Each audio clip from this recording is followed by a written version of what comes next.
In the autumn of 1854, Richard Wagner first came across the philosophy of Arthur Schopenhauer's The World as Will and Representation.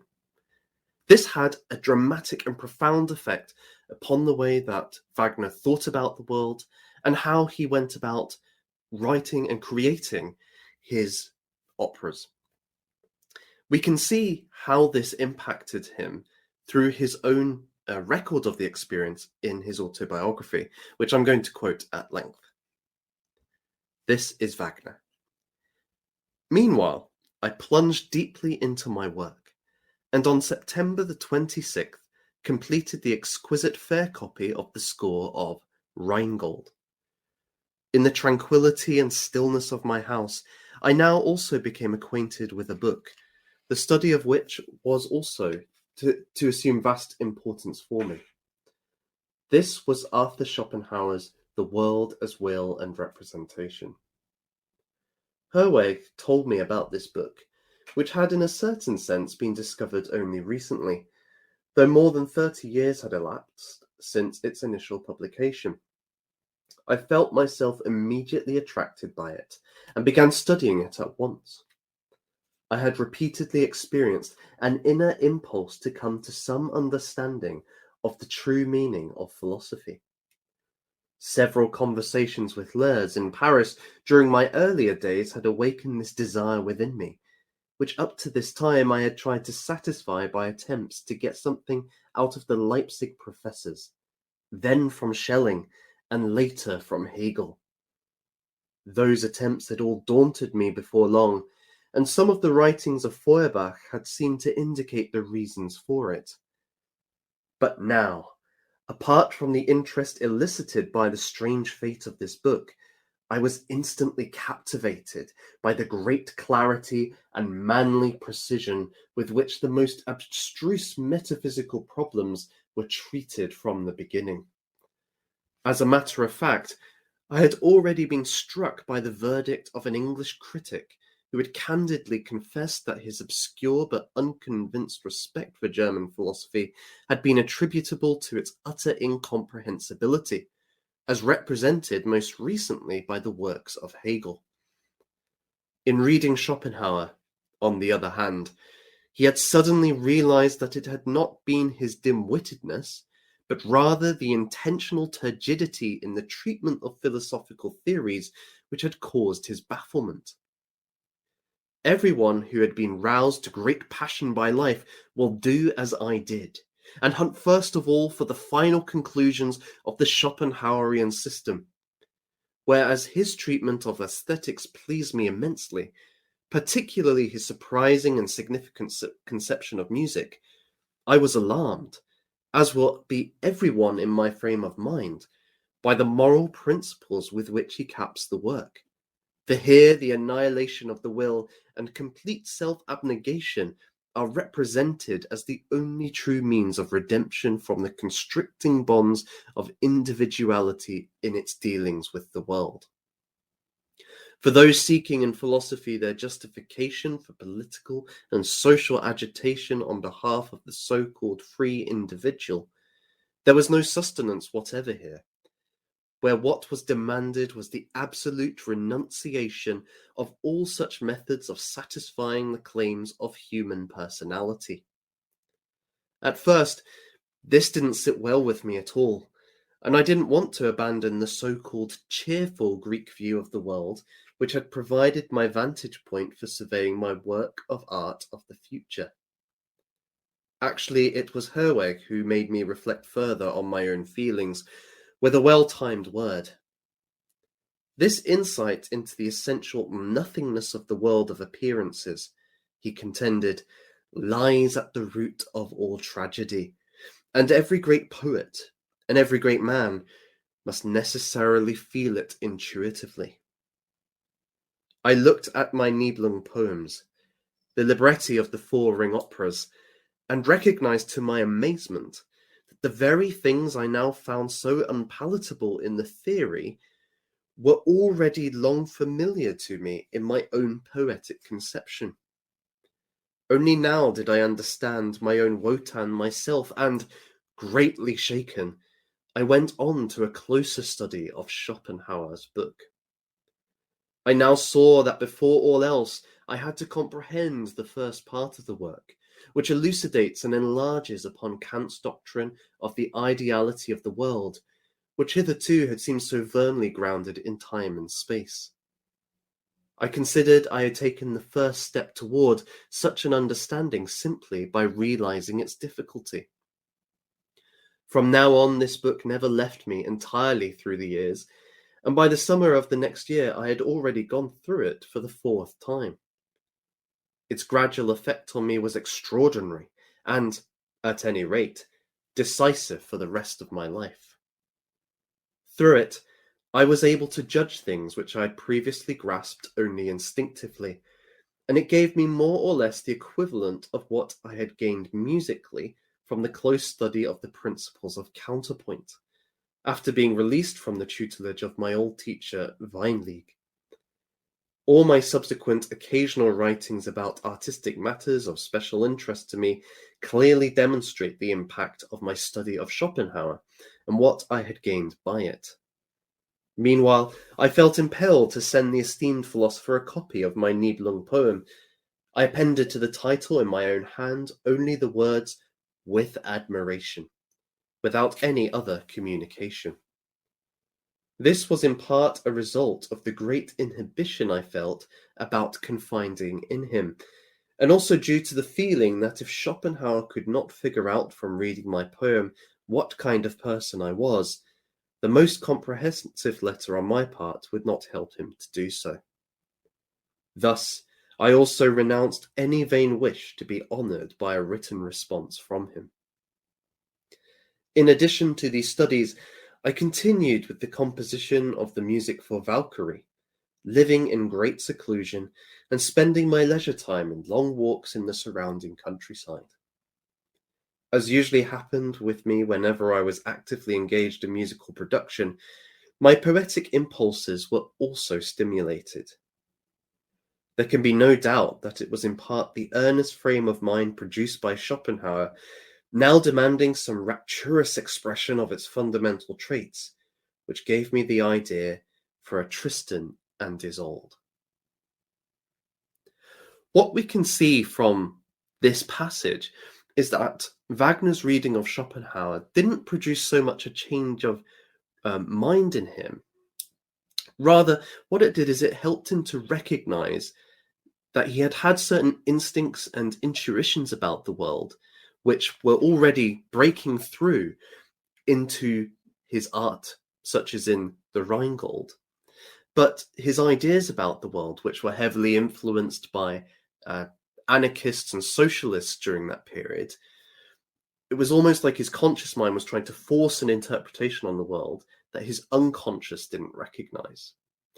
Schopenhauer articulates how Wagner felt about the world. It puts it into a system of thought, and so gives it greater clarity, power, and expression. And so from his reading of Schopenhauer's philosophy, Wagner then changes some of the ways that he operates, the ways that he thinks about things. And we can see in his final few operas, Tristan and Isolde, Die Meistersingers, and Parsifal, that there is a much more conscious engagement with his intuitions through a Schopenhauerian worldview. This is quite a unique situation. We have one of the great philosophers, a genius in the 19th century, influencing one of the great artists, a genius in his own right.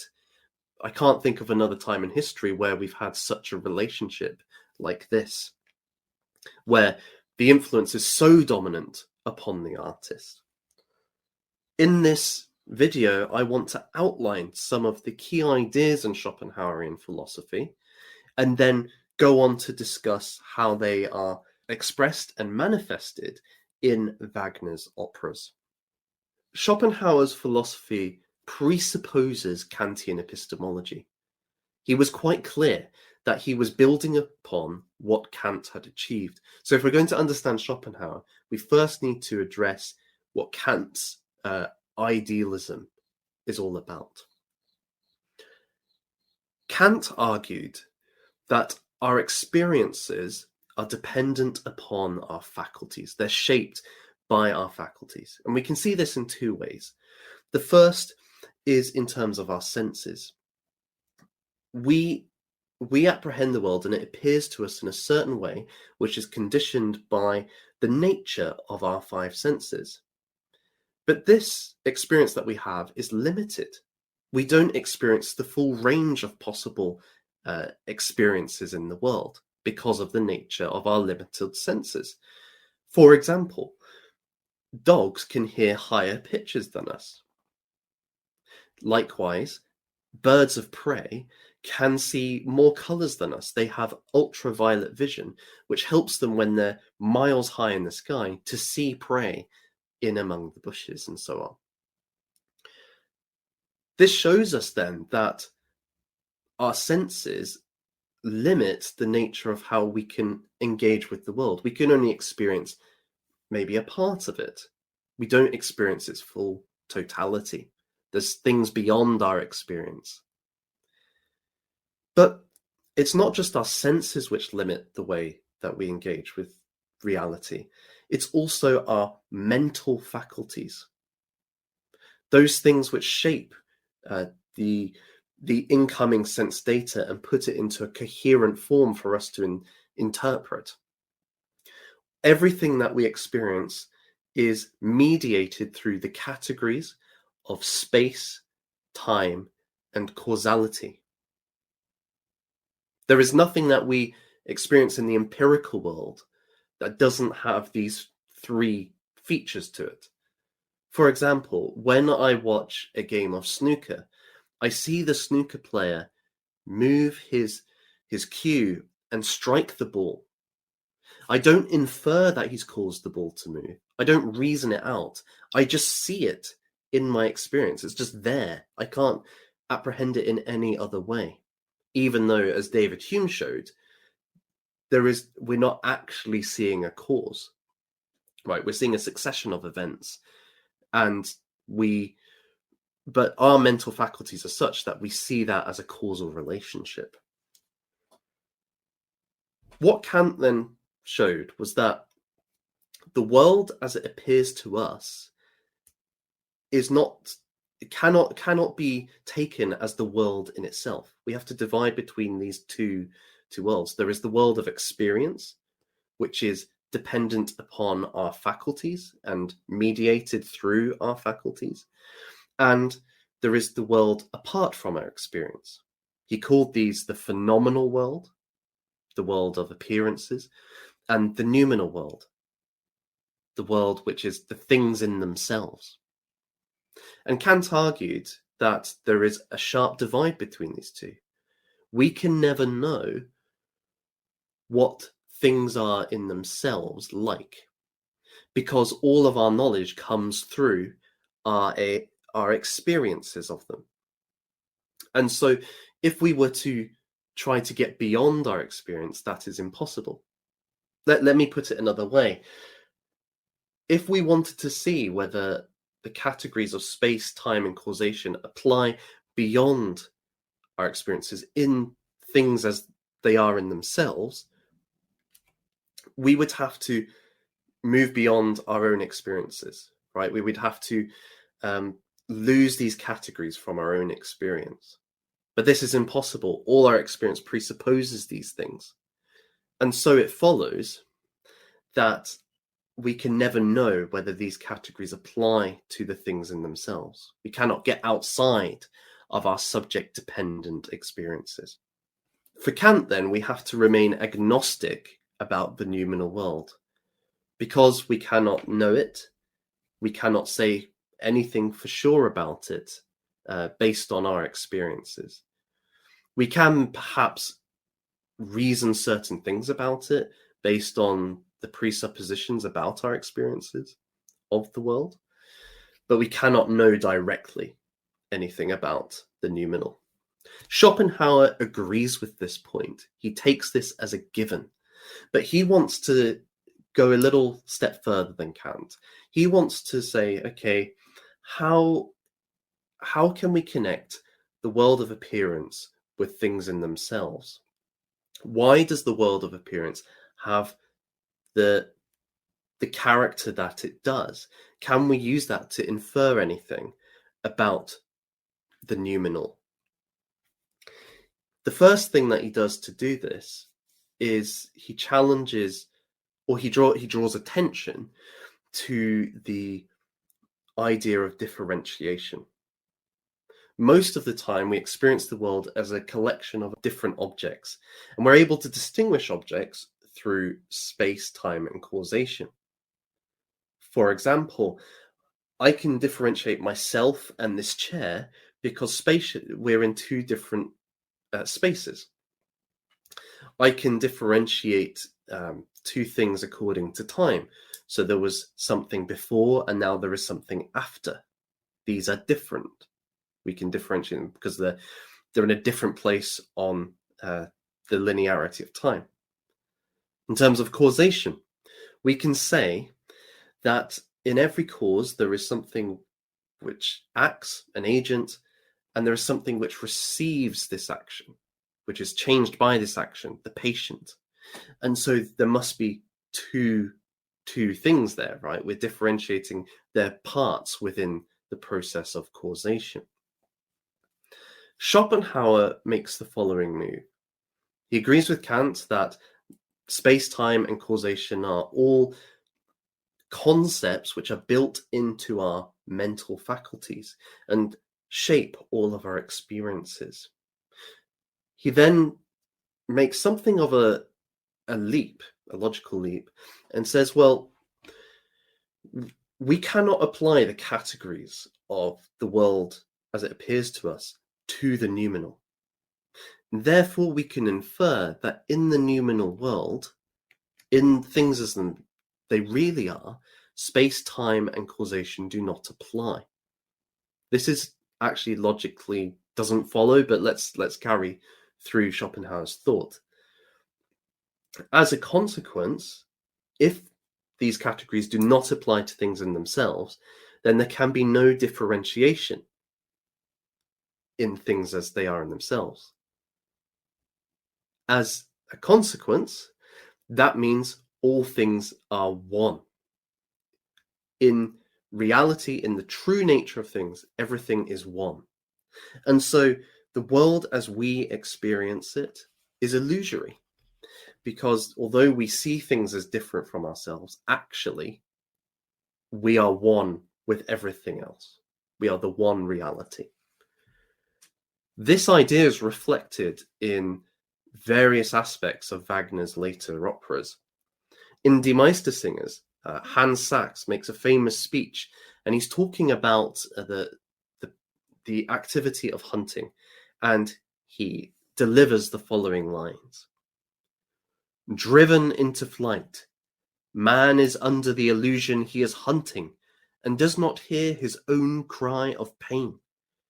When he tears into his own flesh, he imagines he is giving himself pleasure. We see in these lines this idea that actually everything is one. When the man who hunts injures the animal, for Wagner, he inflicts pain upon himself. He tears into his own flesh. And this was the basis for Wagner's vegetarianism, which he defended in his work Art and Religion. Schopenhauer doesn't stop here. He wants to get at the character of the noumenal, of the one. And he goes about it like this. There is an aspect of our experience which is we know more directly than we do other things. Most of the world we engage with through our senses, but there's one aspect that we don't. And we can see this in our experience of moving our limbs. We all know what this is like. We can feel it. And we don't need to consciously think about it. It's rather, say I want to move my hand, I just have an impulse to do so, and it just happens. And I can appreciate what that experience is like. For Schopenhauer, this gets as close as we can to the nature of the noumenal. Because although we experience it through time, we don't experience it through space. And it's not a causal relationship. It's not as if I will my hand to move and then it moves. Rather, the willing takes place at the same time. It's almost like the inside of the external action. The movement of my hand is a manifestation of this impulse. They are two sides of the same coin, or one is the appearance of the inner reality. For Schopenhauer, this is indicative of the motion of all things, and he called this the will. Now, Brian McGee, a philosopher who's written extensively on Schopenhauer, says this is a somewhat unfortunate term to have used, because he doesn't just think it's a kind of volitional thing that's unique to creatures, or animals, I should say. For Schopenhauer, this will that we experience is what also moves the moon around the earth, and in turn the earth around the sun. It is what causes apples to fall from trees, for the physical processes within the cosmos to take place. He suggests then we could think of it a bit more like energy, that all things are fundamentally constituted by energy, and the noumenal is such that in the world of appearances, it appears in all things as this will or energy. Now, for Schopenhauer, he thinks that this world that is a manifestation of the one will or energy is a terrible place. It's filled with suffering. Nature is red in tooth and claw, that there is horrific pain, torment, and agony. And he actually thinks it's a terrible thing, existence, that it's a mistake, it's something which shouldn't be. It would have been better if nothing had existed at all. This is why he is the great pessimistic philosopher. And we can see this idea implicit in some aspects of Wagner. And it comes out explicitly in one version of the ending of the Ring Cycle. In Gotterdammerung, the Twilight of the Gods, there are various different endings which Wagner played with, where in all of them, Brunhilde, the heroine, is about to go into the funeral pyre of her beloved Siegfried. She's going to immolate herself, and in so doing, bring about the end of the world. And in one rendering, which is often called the Schopenhauer ending, I should say, she says the following: "Were I no more to fare to Valhalla's fortress, do you know whither I fare? I depart from the home of desire. I flee forever the home of delusion. The open gates of eternal becoming I close behind me now. To the holiest chosen land, free from desire and delusion, the goal of the world's migration, redeemed from reincarnation, the enlightened woman now goes. The blessed end of all things eternal. Do you know how I attained it? Grieving's love's profoundest suffering opened my eyes for me. I saw the world end." Now, this version didn't get chosen by Wagner for the final rendition of the Ring Cycle, but the very idea that Brunhilde's last great act, the redemption of the world, comes through her being, placing herself upon the funeral pyre and sending fire to envelop Valhalla, returning the world to its original state, returning the ring of power to the Rhine Maiden so that it can be taken back into nature, the Rhine Gold taken back into nature. This all speaks of this Schopenhauerian pessimism, that it would be better to resign ourselves from this world of suffering. And indeed, there's a specific point here. We heard Brunhilde talk about the delusion, so this idea that the world of appearances is an illusory world where we see things as different from ourselves, whereas actually we're one, but also that it's a place of desire. And for Schopenhauer, desire is the root of many of our sufferings. Indeed, perhaps of all suffering. Our desires are insatiable. We want more and more and more, and we struggle to find satisfaction in any finite object. And indeed, even if we do manage just for a time to find some contentment, it's a transient pleasure. It will disappear. There is an impermanence to all things, and thus we are constantly restless in this life. So desire causes in us suffering, and indeed great agony. It's not just a trifling thing not to have your desires fulfilled, when it's something like romantic love, erotic desire. It can burn within us with an intensity which is just torment. Or when we, like Brunhilde, when her love is betrayed by Siegfried, the sorrow, the heartbreak caused by that is excruciating. So desire here is the cause of suffering. And Wagner takes this idea over into his operas. And we see this particularly with his final opera, Parsifal.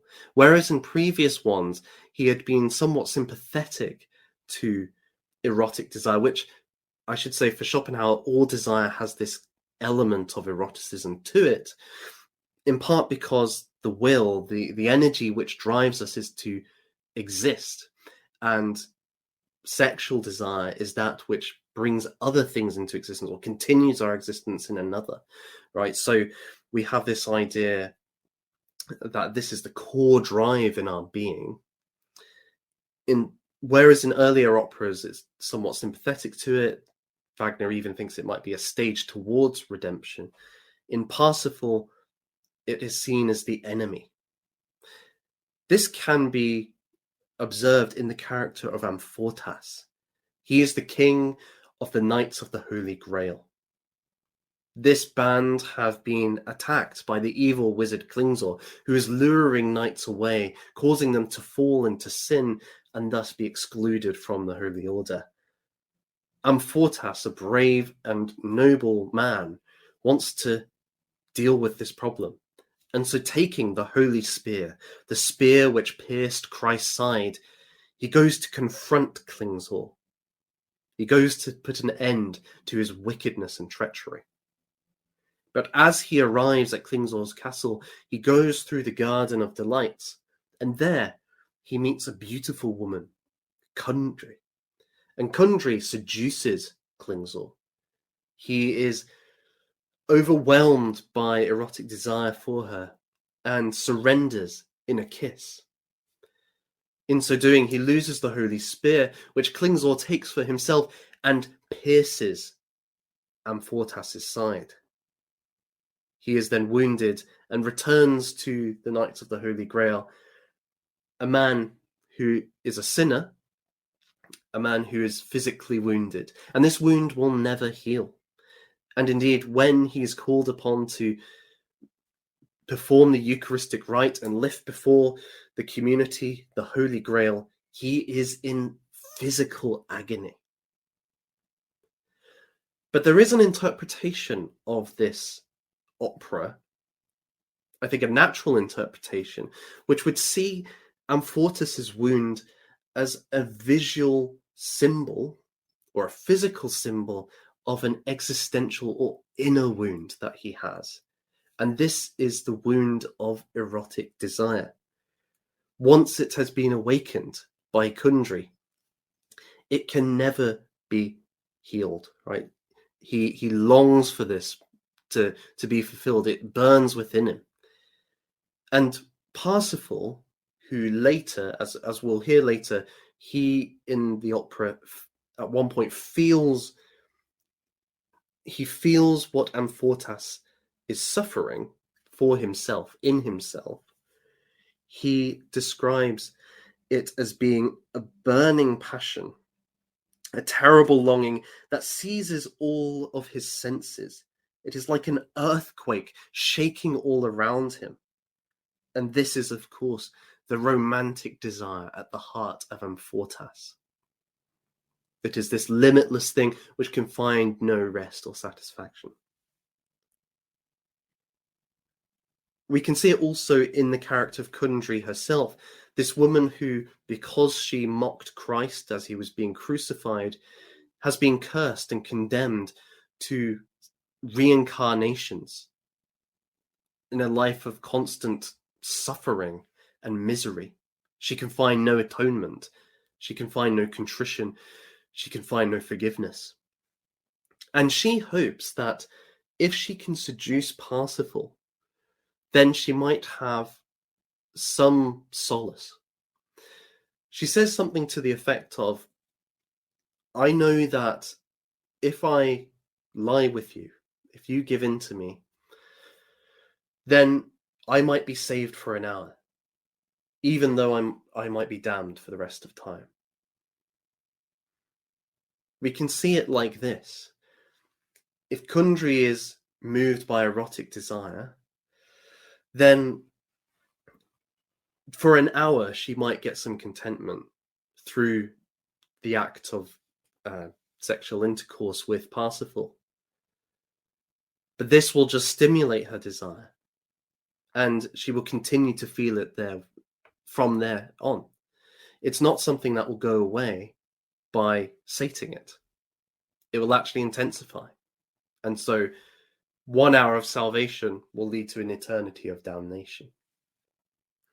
For Schopenhauer, the answer to this problem is that of renunciation. We should resign ourselves from the will. We should reject our desires in this regard. It's something which, if we are able to overcome our desire, we will thus reduce our suffering. Now, he doesn't mean by this that we should go on and injure ourselves or kill ourselves. Rather, we should just accept that we are manifestations of the will, but we should not place our whole being into our impulsive desires.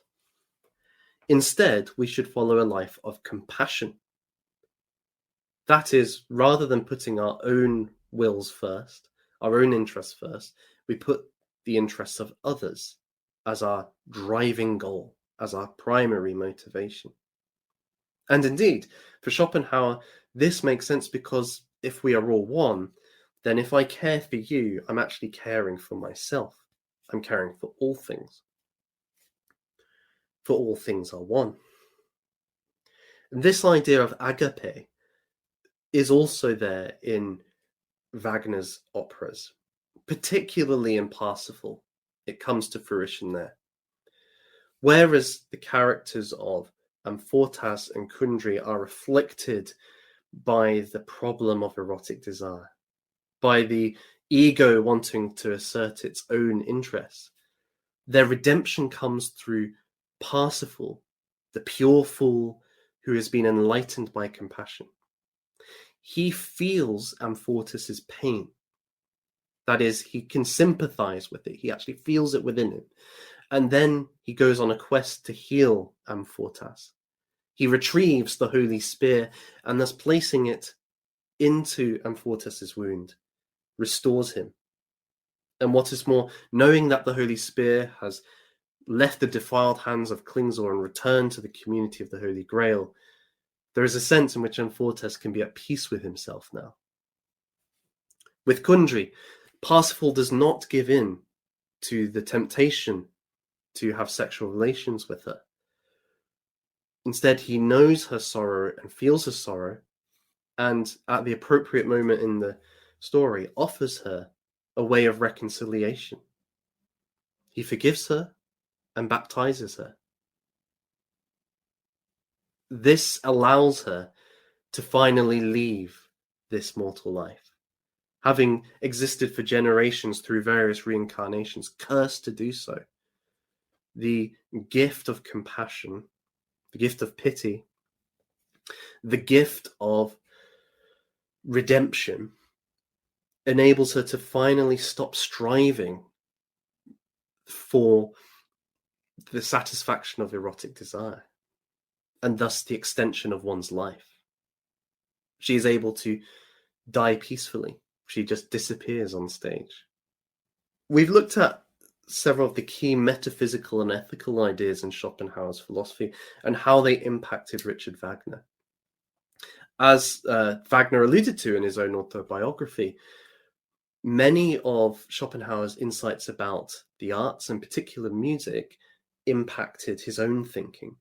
I'm not going to touch on them here because they will be addressed in one of the streams on Wagner Day to do with Wagner's own philosophy of music and how that impacted his musical compositions. But there is one final thing that I want to draw our attention to. As I alluded to at the very beginning of this conversation, Schopenhauer's influence on Wagner was such that it helped Wagner to embrace his unconscious impulses and intuitions about the world. And this corresponds with some of Schopenhauer's own insights. He was, long before Freud, talking about the role of the unconscious in our lives and how it's a place of deep truths about ourselves. He believed that when we have dreams during the night, that is the activity of the unconscious. And when we have dreams in that state between sleeping and waking, just in the morning, just before we wake up, this is a kind of mediation between our unconscious and our conscious selves of deep truths about who we are, what we are, that we need to confront. And of course, Freud would go on to have very similar ideas, saying that dreams are the royal road to the unconscious. Wagner's engagement with Schopenhauer helped him to cast aside some of the contrived conscious ideas that he had. It helped him to move beyond systems of philosophy and politics, which he may have thought were right, but didn't feel were right. Rather, he allows his feeling, his instincts to drive what he thinks and how he acts and how he creates. And this can be seen in the final three operas. Let's take Tristan and Isolde as a particular example. It wasn't as if Wagner thought, okay, here's this story, this medieval story about a romance. How can I reflect this in music? No. He talks about certain musical themes just arising in his mind and certain feelings corresponding with those. And although these musical expressions defied musical convention, they broke with traditional ways of doing music, he followed those instincts because that's how he felt about it. And that was where the creative energy was coming from. As a consequence, then, we get something like Tristan and Isolde, which at the time was considered by many musicians too difficult to sing, that it wasn't even real music because it broke the conventions of how you write an opera or how you write classical orchestral music. But in so doing, it allowed him to do things which no one had done before. It's not just that they were novel, that they were beautiful and able to express things about not just the emotions, deep emotions that we've all tapped into or shared at one point or another, but also the deep truths about the German people and humanity as a whole. So Schopenhauer's impact on Wagner was profound, both in terms of how he thought about the world, how he created his operas, but also how he, as an artist, engaged with his unconscious being. Thank you for listening. I look forward to seeing you all at Richard Wagner Day, which is the 27th of May, 2023. In the meantime, if you have any questions or comments, please do feel free to put them in the comments below. Thank you very much.